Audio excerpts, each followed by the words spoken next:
quem é você quando as coisas... Porque nós falamos de vitórias, falamos de conquista, falamos de bênçãos, mas tem momentos que nós vamos enfrentar o quê? Lutas. Não isentem as lutas da sua vida. Não exclua as lutas da sua vida. Amém? As lutas sempre vão existir. Tem momentos que as coisas parecem que vão piorar. Antes de melhorar, vão piorar. Às vezes você vem na igreja e o pastor diz assim: vai acontecer, tá ligado, vai arrebentar. Aí você vai e de repente a coisa piora. A pergunta é: quem é você naquele momento?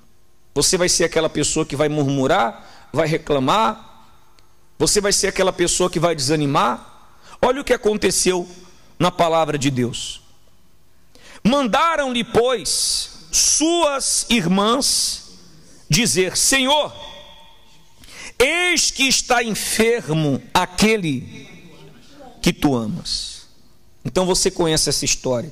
Foi quando Lázaro estava doente, enfermo, e foram falar para Jesus que Lázaro estava enfermo, que Lázaro estava à beira do quê? Da morte. E Jesus recebeu aquela palavra, que foi uma palavra negativa, mas o Senhor Jesus não se desesperou. Ele sabia que aquela doença não era para a morte, mas era para a glória de quem? De Deus. Deu para entender, sim ou não? Às vezes você vai receber uma má notícia. Nós falamos de boas, mas às vezes vão acontecer situações que você vai receber uma notícia que não é tão boa, e naquele momento você tem que continuar a confiar naquilo que foi determinado. Se está ligado, se foi determinado que você vai arrebentar, então você vai o quê? De repente, antes vão surgir situações difíceis, mas você tem que se manter firme, fiel na sua fé. Amém, pessoal? Deu para entender? E Deus às vezes até permite essas situações para provar o quê? A nossa fé. Para provar a nossa fé. Porque quando você recebe uma má notícia e você vai abaixo, então você prova que você não confiou tanto assim na palavra de Deus. Mas quando você recebe uma má notícia e você permanece firme na sua fé, não, vai dar certo, Deus é comigo, então realmente você confia na palavra de quem? Eu estou passando para você a real. Estou a passar para você a real. A vida é assim. Não é assim? O dia mal vem, ou só vem para uns e para outros não? As lutas vêm para quem? Para todos. E nem sempre a vida não vai ser só conquistas. Você tem que ter fé para ganhar e tem que ter fé para perder. Por isso que muitos não permanecem na presença de Deus. Começaram muito bem, inclusive, na igreja, naquela empolgação. Sabe aquela empolgação da fé? E está ligado, e amém, vai dar certo. E as coisas até no início começaram a andar assim de vento em popa. De repente aconteceu alguma coisa, a pessoa desanimou e abandonou a fé. Porque ela teve fé para ganhar, mas não teve fé para quê? Para perder.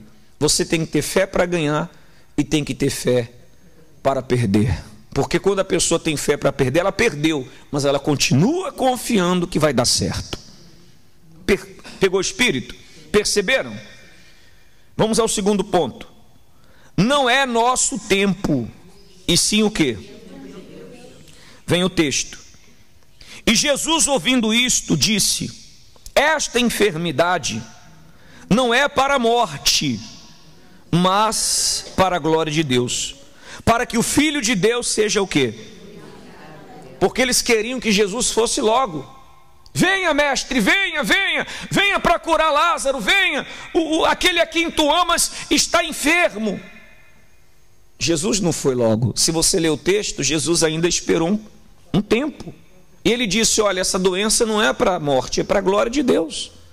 Porque não é no meu tempo nem no seu, mas é no tempo de quem?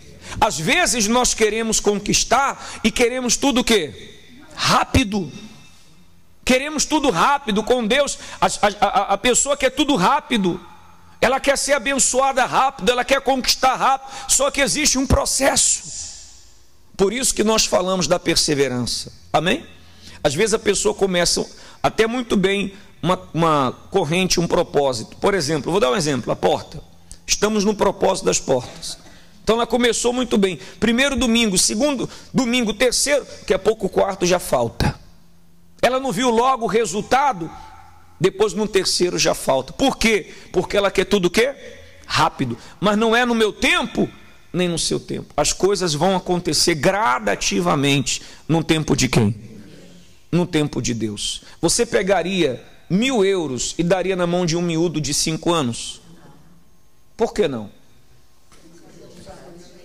Ele vai fazer o que com 1.000 euros? Ele não sabe o que fazer. Ele vai comprar um monte de rebuçado, vai ficar com uma dor de barriga. Sim ou não? A mesma coisa somos nós. Tem coisas que Deus ainda não entregou na sua mão, porque de repente você não está o quê? Preparado. Deu para entender? Imagina, vou dar um exemplo clássico, claro. Por que Deus não pegou Moisés assim que ele saiu do Egito e já libertou o povo de Israel? Porque Moisés não estava o quê? Preparado. Então Deus pegou Moisés e levou Moisés para onde? Para o deserto. E Moisés ficou mais 40 anos. Ele já tinha 40 anos quando saiu do Egito. Ele ficou mais 40 anos no deserto a aprender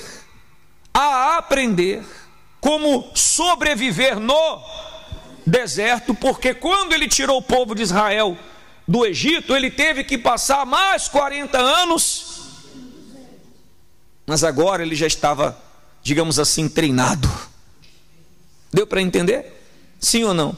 Então às vezes a pessoa quer tudo rápido, e não é no meu tempo, nem no seu, mas é no tempo de Deus. Aprenda com os seus erros, aprenda também com os seus acertos.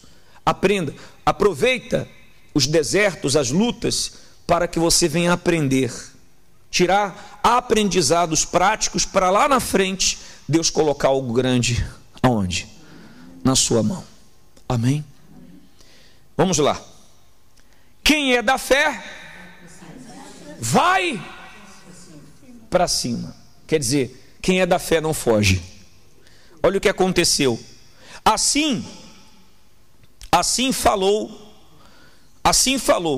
e depois disso disse-lhes: Lázaro, o nosso amigo dorme, mas eu vou. Jesus disse: Lázaro, o nosso, já estava morto, mas Jesus disse: ele dorme, está a dormir, mas eu vou para despertá-lo. Quer dizer, Jesus não fugiu, ele foi para quê? Ele foi para cima do problema. Às vezes você vai passar uma luta, mas não é para você fugir da luta, é para você ir para onde? Para cima. Vai para cima. Deus é contigo. Não temas, não te espantes. Ele é o teu Deus. Vai para cima do problema. Não fuja do problema não. Não fuja da luta não. Deus é contigo. Vai para cima. Amém? Porque se você fugir do problema, você vai fugir a vida toda. Se você fugir dessa luta, você vai fugir a vida toda. Se você fugir dessa situação, você vai fugir. Por que tem situações do passado que não ficam resolvidas? Às vezes a pessoa teve algo no passado dela, uma situação, às vezes com alguém da família, exemplo, alguém da família, ela ficou mal disposta. Ao invés dela resolver aquilo, ela, não vou falar nada não, e fugiu. E já tem 30 anos que ela guarda aquele ressentimento, guarda aquela mágoa, guarda aquela situação, porque ela não resolveu quando? Lá atrás. Resolva o seu problema, não fuja dele não. Amém? Se você tem uma situação, vai lá, conversa com a pessoa: fulana, aconteceu isso, mas eu quero falar com você, a partir de hoje eu quero esquecer o passado, etc. Resolva o seu, não fuja dele. Deu para entender, pessoal? Ou não deu para entender? Não deixe o problema crescer, porque se você fugir dele, o problema vai o quê? Vai crescer. Às vezes é um problema que não é nada, às vezes é um problema tão insignificante, mas a pessoa, ao invés de resolver o problema e ir para cima do problema, ela foge, e aquele problema insignificante faz o quê? Se torna um gigante, porque lá atrás ela não resolveu. Então ela vem tantos anos a arrastar aquele mesmo problema que já era para ser o quê? Há muito tempo. Deu para entender o espírito? Sim ou não?